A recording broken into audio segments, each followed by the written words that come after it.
Well, hello everyone. What I want to talk to you about today is a new tool. Might be a tool which could, I think, potentially transform how you do certain things within your model making. And I know it's a bit cryptic, but it will become clear in a second. I often look at allied industries for tools for you guys. Often I'll look at healthcare, dentistry, electronics.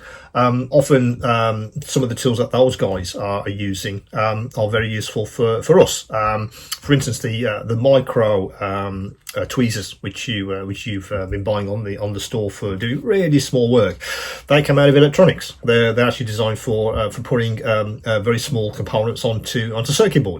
But as soon as I saw the accuracy you could get with those, I thought that's perfect for model makers, isn't it? And that's why they're on the store. Now, the device I want to show you today comes out of healthcare, but it wasn't an industry I looked at. It was just something I saw on TV, and I'd probably been seeing it on TV for decades, and I didn't make the connection until recently. Now, what I'm talking about is how do you move paint and all the liquids around that isn't in a dropper bottle. So any paint, in fact, let me just reach for my massive stash of Vallejo paints. Right, reach up there. So these dropper bottles, yeah, fantastic. I think we're all please put all paint in dropper bottles, but of course that's not the reality. So all of the brands of paint and all the materials that isn't in a dropper bottle, how do you move it around? How do you do that accurately? Well, there's a couple of solutions, isn't it? You can use one of these guys, and I do all the time, one of these. And I even use a good old eyedropper sometimes for moving for moving material. Now, both of these guys, of course, rely on you to press this thing with some accuracy. You basically suck up the material, and you have no control over how much you've sucked up, and so on and so on. And sometimes these guys can be quite hard to clean, and often these just get thrown away when they get tarnished, which is a shame. You don't want to do that if you can avoid it. Now, across all of these videos, you'll often hear me talk about accuracy. You'll hear me talk about ergonomics, anything like that. I'm always looking for something that will innovate in some way, or allow me to be more accurate and more precise. Precision is another word you'll hear a lot. And I was putting some paint into one of my airbrush cups. I was testing the new Galleria recently, and it's not ideal, using one of these guys to try and squirt it into the cup. I do a lot of mixing, of course, mixing different paints for different reasons, and also all the materials, and they all come in bottles like these guys, like the Tamiya's. I also use these Alclads. What else we've got some washes from MIG. Good old Citadel, that's been around for ages, and recently I've been using these guys, this stuff from Ammo. These are Cobra paints, but this is the top coat, which needs mixing very accurately to get the ultra shine we're looking for. Now, what all these have in common, of course, they're all bottles. So how do you move this stuff around? You could use these guys. I've seen people pull these things down glass rods. I've even seen people use, have I got one handy? Yes, I have. Hang on a sec. I've even seen people use one of these paint stirrers and literally spoon the material into their either another jar which they're using to mix, or even material into their airbrush to try and get the accuracy they're looking for. So it's all not very useful, I don't think. So I just wondered if there was a solution, and I kind of tripped over it. I was watching one of these police procedurals, as you do, and inevitably they went to the lab to talk to the eccentric pathologist, and in the background, someone was using this device, and it sort of set a spark off it. I thought, hang on a second. If they're using that to move materials around for, I think it was a DNA test or something, could I use that machine to move all of this stuff around for mixing, for transferring it to different receptacles, or into my airbrush? How could I use that? So I've been testing that for probably about a month or so, and the device I want to show you today might be something that could be a bit transformative for how you do all of that in your model making. So what am I talking about? I am talking about a micro pipette. One of these guys. As soon as you've seen that, you've seen that for decades on telly, using DNA testing. You've seen this all on the news. These devices have been around for a long time in labs. But what I've been doing is testing a few of these to see if I could use this device to move these materials around into to all the jars, into all the receptacles, or into airbrush cups, whatever you need to do. Particularly when you want to accurately mix things like these guys. How do you do that accurately? Well, this guy gives you massive amounts of accuracy, and I'll explain that in a while when I show you the demo of this thing.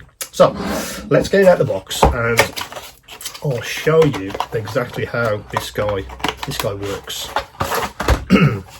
Now, let me put that down. Right, you get some instructions, but I'm going to show you how it works, and it's very, very easy. You do get some other bits and pieces in the box, mostly for dismantling this for cleaning, etc. It's all, again, self-explanatory. I'll leave you guys to have a look at that in the instructions. So, micro pipettes.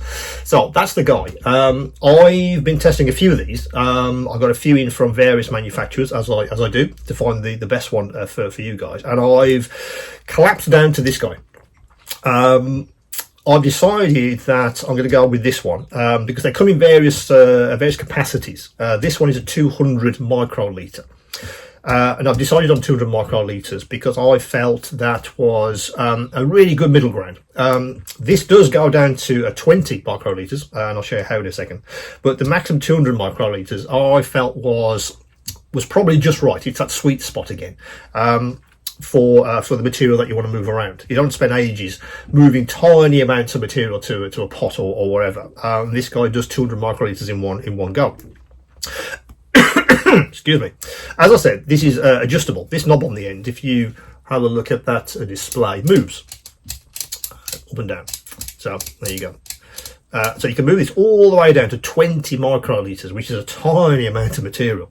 But what I've been doing is pretty much leaving it on 200 because I find that's probably about right for what I'm doing for me. Moving 200 microlitres of material at a time gives me the accuracy I want. I'm not moving too much, not too little. Particularly moving paint around when I want to mix paint or move it to a different area. So the whole idea is you use this device for accurate measuring. And you do that by attaching a tip to the end here, and you get the tips in the pack which is on the store. Let me just reach for a box. Right, so these are the tips. These are the actual, I guess the sharp end, literally, how you actually move the material about. In the box, and you get the full box of these with the pack. You get the actual micro pipette itself and a box of these tips. And in the box you get 96 of these. And then what you do is you take your device, and how you hold that is, you see my index finger is under that ridge, and that's how you sort of hold this in place. That's how it actually looks. So take the actual micro pipette itself and literally push it into one of the tips, and it seals. You can feel it seals with friction. You can feel it, and that's how it attaches to the end of the device. Right, now let me put those aside. So that's how it actually that's how you would use it in situ, if you like. So once it's attached, let me get some water first. I'll show you that first. So a bit of water in here. So how do we get the water from there to there? This knob on the end, if you press it, you can feel it goes all the way down. So what you do is, again, that's how you hold it. So take the actual pipette itself and you depress the plunger halfway, 50%, and then go into the material, let it go, and then you can see the material has been sucked up into the tip itself. Then you go to wherever you want to move it to, and then press all the way down, and that dispenses the material into the jar. Yeah, and there you go. That's empty. Show that again. So halfway into the material, could be paint, could be hardener, whatever. Let it go, then into wherever you want to go, all the way down, and that dispenses the whole lot. And that's 200 microlitres of material. Let me just show you that once more. Half into the material, let it go, that sucks it up into wherever you want to move it to. It could be an airbrush, for instance, like all the way down, and then that dispenses the whole thing. Now, the last stage, of course, is how do you get this off, and that's what this plunger is here. This little this button. So you basically take the bottom there. So let me get that into shot. How can I do that and show you? Let me do it that way around. So you do it that way around. You push it, and it forces the tip off. Yeah. Now, what I've been doing when I'm moving, say, paint around, if I let me put that back on. So, for instance, say if I was using anything that was say water based, like this Citadel paint. Once I've finished, if this is contaminated in some way, what I've been doing is I get a little pot like that. Put that there. So when I've finished, so I move the paint, and then I want to wash this tip because I want to reuse it. So I basically have that filled with some water, and I just force that in there and then let it soak for a few minutes or even hours and come back. And then I can reuse that tip, either put it back in its box or leave it in there, just retrieve it, and away I go. And I tend to keep them in wherever they've been soaking, and then keep these for a nice fresh one. So that's the system. That's how you actually move these kinds of materials. So in part one of this video, I showed you how this micropipette actually works, and we used a bit of water just to show you how it moves material from one receptacle to the other. But of course, most of us will be using this to move paint. That's where I use it for, usually to move Tamias around because they're in jars, or some of these Citadel paints, which I also use a great deal of. It's also very useful when you need to mix two things together very accurately. As I mentioned, these new Cobra paints from Ammo. These two, the hardeners and the top coat, the thinner, and these have to be mixed very, very accurately. And I was having real problems getting that correct.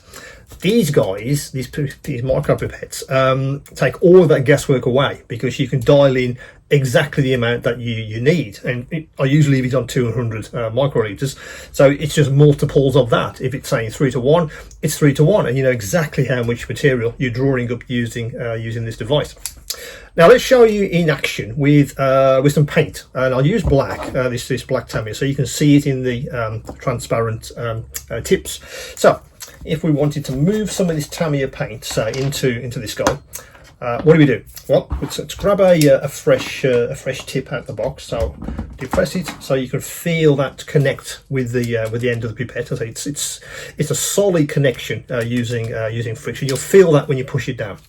So that's how you hold it, as I said, with your finger under there just to secure it. So you depress the plunger by 50%, put it into the material, in our case the paint, draw it back, and that's 200 microlitres of paint.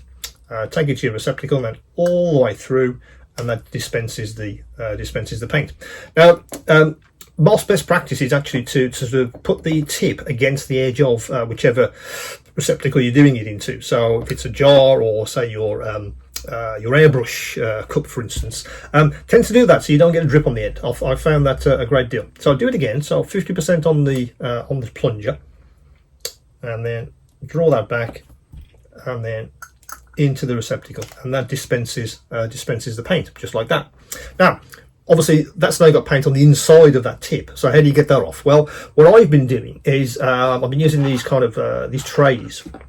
Fill them with the appropriate solution. So in case of Tamiya, I'll put a bit of X20A in there, and then what I do is I dispense the tip into there, and bang, and that comes off when you press the plunger there, and that soaks away for however long it needs to be. I'll come back and I just I soak them until the paint dissipates. Obviously, over time that will tarnish these tips, and then that's the time to have a new one. Throw them away. But I try to reuse them as much as I possibly can. Now, what I did mention on the first part of this video was that this pipette goes from 20 to 200 microlitres, and you basically move this this knob on the end to whatever quantity you want. You can go all the way down to 20, which is a very, very small amount of material, so which you may need to dispense that kind of material, that kind of quantity of material, sorry. But I tend to leave it on 200, which is usually enough for what I'm doing. Moving paint around or other solutions. I'd say mixing hardeners with thinner, wherever it is. I find that 200 microlitres is about right, but feel free to experiment. You may find that 100 microlitres is good for you, or 175 microlitres. Whatever it is for you, you can experiment with that, and it's very, very easy to change that. As I say, literally, you turn the knob to the number that you want, and it's exactly the same procedure. What you'll find is, if you go down to, say, a smaller number like 20, for instance. In fact, let me go down. Let me go down by, say, 50%. So if I put this on 100, nearly there. So that's on 100. Now you probably noticed the knob's got closer to the body, and that's how you change the quantity that you're drawing up into the ends, into the tips. So that's what you do to change that, and it's exactly the same procedure. It's 50% push on the knob, put it into the solution, draw it back, and then all the way down to dispense it. And it's exactly the same no matter what quantity you've dialed into the pipette itself. I've been finding that it just makes everything a little bit more accurate. In fact, I'll argue a lot more accurate, particularly mixing paint together. I've been getting better finishes. The actual quantity of paint I've been sort of wasting has been a lot less, so it's saved me some money as well, which has been great. So I find that this device really has changed how I sort of approach all of this kind of thing. It would be great if everything was in dropper bottles, but it isn't. So we have to find a solution, and I think this device could really help a lot of us to change how we approach this I guess this aspect of our model making. As I say, you get the actual device itself, the micro pipette. You get a full box of these guys in the pack. I'm also making available extra packs of the tips themselves. Where are they? There they are. They come in bags of 100. So when you guys do run out of these, as I said, there's 96 of these in a box, and I would encourage you to reuse them as much as you possibly can. But when you do need a new set of tips, you don't need to buy a full box again, unless you want the box for some reason. You can buy a bag of refillable, to refill your box. So they come in packs of 100. So that is the micro pipette. I say it's something that I literally just tripped over when I was watching TV, and I wondered if that was going to be something I could bring into model making in some way. So I'll spend a while testing a few of these, and the one I've come up with is it's very, very good. I find it's for the kind of money you pay for it, and you can pay hundreds for some of these professional ones. This guy I find is just right for us. The price point's okay for me. I think it was ideal. I think for really our application, and that's the kind of thing I'm always trying to find with the tools. Is what's the application? Can it change, transform? Can it do? Can it give us any kind of advantage? And I think something like this could well maybe transform how you approach all of this kind of these kinds of processes in your model making. So yeah, that's the micro pipette. That should be on the store as you watch this. As I say, you get the pipette in the box, and there are some refills of the micro pipette tips when you guys need them. As always, any questions, any queries, do come back to me.